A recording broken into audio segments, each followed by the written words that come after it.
So hello और नमस्कार दोस्तों, कैसे हो आप लोग? मेरे ख्याल से आप लोग बहुत बढ़िया होंगे और अपने अपने लाइफ में बहुत अच्छा कर रहे होंगे। तो दोस्तों, जैसा कि आप लोगों को पता होगा, मैंने चैलेंज लिया हुआ है 100 डेज 100 वीडियोस बनाने का। और आज है डे 19।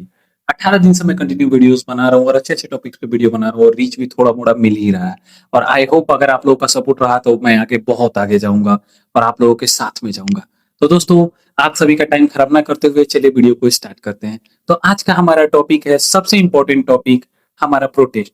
क्या हुआ हमारे प्रोटेस्ट का, यानी कि सीजेपी के प्रोटेस्ट का। तो दोस्तों, एक बार एक समय था जब CJP as a cockroach Janata party जब उभर के आई हुई थी। और ऐसे समय में आई हुई थी कि लगा था, यूथ को लगा था कि एक वॉइस मिल गया, एक ऐसा प्लेटफॉर्म मिल गया कि जहां से हम लोग अपनी बातों को रख सकते हैं, जहां से हम लोग अपनी प्रॉब्लम्स को शेयर कर सकते हैं, जहां से हम लोग ये बता सकते हैं कि हाँ भाई, हम लोग भी हैं, हम लोग भी एग्जिस्ट करते हैं। बट हुआ क्या?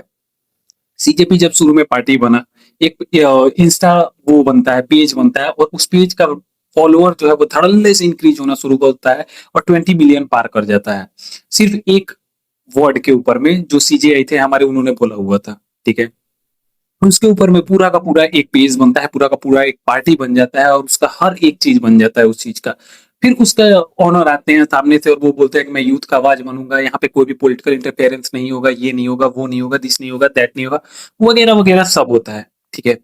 फिर उसके बाद उसमें क्या होता है कि कुछ तब तक पेपर लीक हो जाता है, नीट का पेपर लीक हो जाता है, बहुत सारे पेपर लीक्स होते हैं। उसके बाद में लोग क्या करते हैं, जंतर मंतर पे प्रोटेस्ट करते हैं कि हाँ भाई, हम लोग अब प्रोटेस्ट करेंगे, ऐसा वैसा दिस दैट। फिर वहां पे अब एक दीपके करके हैं जो उसके पेज के ऑनर है, वो आते हैं, उस प्रोटेस्ट को ज्वाइन करते हैं जंतर मंतर पे। उसके बाद में हमारे सोनम वांगचुक जी आते हैं, उस प्रोटेस्ट को ज्वाइन करते हैं और 18 दिन तक हंगर स्ट्राइक पे रहते हैं। और उसके बाद में दिल्ली पुलिस उनको जबरदस्ती उठा के हॉस्पिटलाइज कर देती है। ये था मोरल, मतलब शॉर्ट में स्टोरी। अब थोड़ा सा इसको लॉन्ग में जानते हैं, इस प्रोटेस्ट में आखिर हुआ क्या था। अभिजीत दीपके बोले हुए थे कि इस मतलब प्रोटेस्ट में कोई भी पॉलिटिकल इन्वॉल्वमेंट नहीं होगा, कोई भी पॉलिटिकल पार्टी इन्वॉल्व नहीं होगी, या फिर किसी भी तरीके का मतलब कुछ भी वो नहीं होगा, ड्रामा नहीं होगा। ये सिर्फ और सिर्फ यूथ का या फिर स्टूडेंट्स का आवाज बनेगा। बना? नहीं बना। उस पे बात हो रहा है? नहीं हो रहा। मुद्दों पे बात हो रहा है? बिल्कुल नहीं हो रहा है।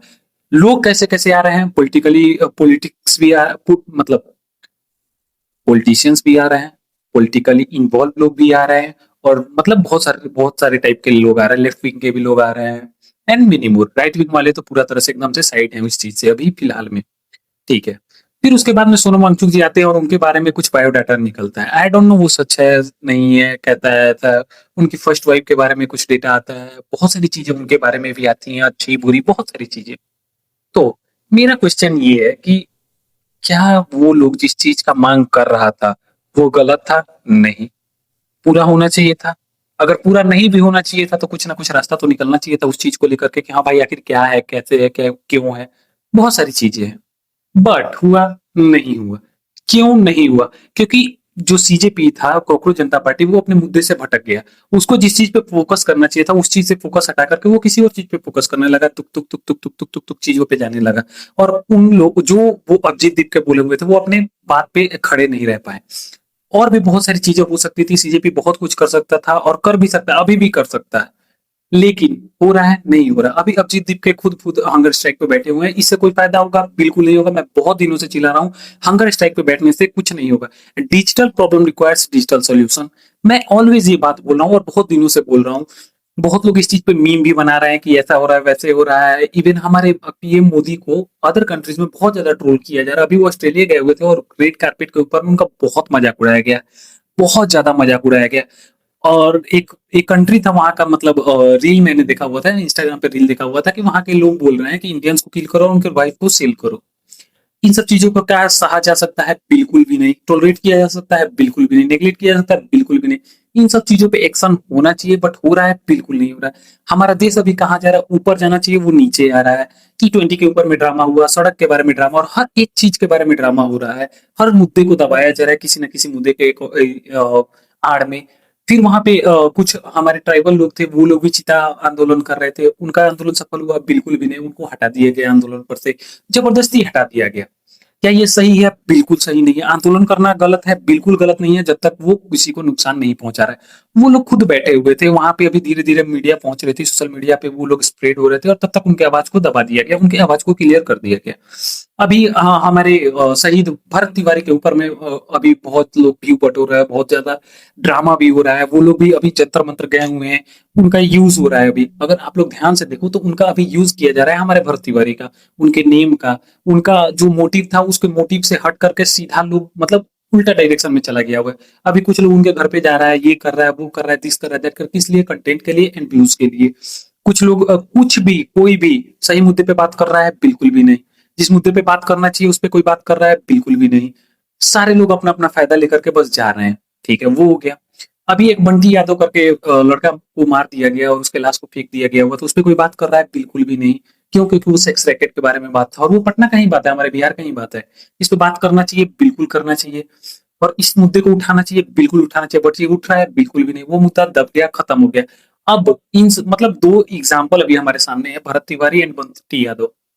इन सब चीजों को देख करके क्या कोई समाज को सुधारने चलेगा? बिल्कुल भी नहीं। अगर कोई एकलौता रहा, वो सुधारने जाएगा? बिल्कुल भी नहीं। वो भी अपना बेनिफिट देखेगा, और अगर बेनिफिट नहीं भी देखेगा तो वो डर की वजह से चुप हो जाएगा। सोशल मीडिया पे लोग बोलना शुरू किए हुए थे, उनके आवाज को ऊपर आने दिया जा रहा है? बिल्कुल भी नहीं। उनकी भी आवाज को दबा दिया जा रहा है। उनपे भी एफआईआर वगैरह का बहुत सारा वो चल रहा है कि हाँ भाई एफआईआर कर देंगे, ये कर देंगे, वो कर देंगे, दिस कर देंगे, दैट कर देंगे। इस चीज का सॉल्यूशन क्या है कि जितने भी हमारे वकील लोग बैठे हुए हैं, जिन पे कोई काम नहीं रह रहा है, वो लोग खाली बैठे हैं, अभी केस वेस उनको नहीं आ रहा है। आप लोग भी उठो और केस कर दो सामने वाले के ऊपर में। अगर सामने वाला गलत कर रहा है, आप लोग भी केस कर दो। आप लोग को तो लॉ पता है, आप लोग को अच्छे से पता है किस चीज को कैसे हैंडल करना है। आप लोग का तो पूरा मतलब पढ़ाई से लेकर हर एक चीज उसी चीज के लिए होता है, किसको कैसे बचाना है, किसको कैसे गलत को गलत और सही को सही प्रूव करना है। ये तो आप लोग को अच्छे से पता हो, आप लोग भी करो। सामने से अगर आप लोग हो, सामने से अगर बंदा आपको धमकी दे रहा है कि मैं एफआईआर कर दूंगा, ये कर दूंगा, वो कर दूंगा, मिसलीडिंग के लिए आप लोग भी कर सकते हो सामने वाले पे एफआईआर। सामने वाले को आप लोग भी सबक सिखा सकते हो कि भाई आप लोग ने जो जो वादा करा था वो लोग आप लोग फुलफिल नहीं कर रहे हो। इसका मतलब आप लोग फेक प्रॉमिस किए हुए हो, और फेक प्रॉमिस पे भी केस हो सकता है, मिसलीडिंग पे भी केस हो सकता है, सोशल मीडिया कैंपेन आप अगर फालतू का चला रहे हो उस पे भी हो सकता है, फालतू का पैसा बर्बाद कर रहे हो उस पे भी केस हो सकता है। टिक फॉर टैट पे ध्यान दो। जो बंदा जैसे डील कर रहा है उसके साथ वैसे ही डील करो। अगर कोई अच्छे वे में बात कर रहा है आपसे, अभी अच्छे वे में बात करो। कोई आपको गाली दे के बात कर रहा है, अभी गाली दे के बात करो। कोई आपको चमाट मार रहा है, मेक श्योर करो कि वो पहला चमाट के बाद दूसरा चमाट उठाना पाए और वो खुद उठने के लायक ना रहे। बात को समझ रहे हो? किसी भी चीज का जवाब वायलेंस नहीं होता है, बट अगर सामने वाला इंसान वायलेंस कर रहा है तो वायलेंस का जवाब वायलेंस से ही दो। क्योंकि अहिंसा परमो परमो धर्मा धर्मो हिंसा तदेव च, ये आप लोगों को पता ही होगा। अगर आप हो, आपके साथ में जब तक कोई अच्छे से बिहेव कर रहा है, अच्छे से रह रहा है, अच्छे से बात कर रहा है, तभी तक आप भी अच्छे बने रहो, अच्छे से बिहेव करो और उससे अच्छे से रहो। जब वो बंदा वायलेंस को चूज करे, जब वो बंदा गलत करे, आप भी गलत करो। गलत का जवाब गलत ही होता है। इवन आप लोग भगवान लोग को देख लो, भगवान लोग भी कब तक शांत रहते हैं? जब तक उन लोगों पे बात नहीं आता या फिर समाज को ज्यादा नुकसान नहीं हो रहा था, तभी तक वो लोग भी शांत रहते हैं। अदरवाइज आप लोगों को पता है, आप लोगों ने कहानियां पढ़ी हुई हैं, आप लोगों को पता है रामायण महाभारत गीता सब में भगवान बोलते हैं तभी तक सहो जब तक बर्दाश्त हो सके, और हाँ तब तक सहो जब तक वो सही है। गलत का साथ बिल्कुल नहीं देना चाहिए, कभी भी नहीं। सही को सही और गलत को गलत बोलने का ऑलवेज ऑलवेज गट्स रहना चाहिए, और ऑलवेज बोलना भी चाहिए कि हाँ भाई ये सही है, ये गलत है। आई होप आप लोगों को समझ में आ गया होगा कि मैं क्या बोलना चाह रहा हूँ, मैं क्या बताना चाह रहा हूँ, या फिर क्या सिखाना चाह रहा हूँ। अगर वीडियो अच्छा लगे तो वीडियो को लाइक करना, चैनल को सब्सक्राइब करना, and thanks for watching the video.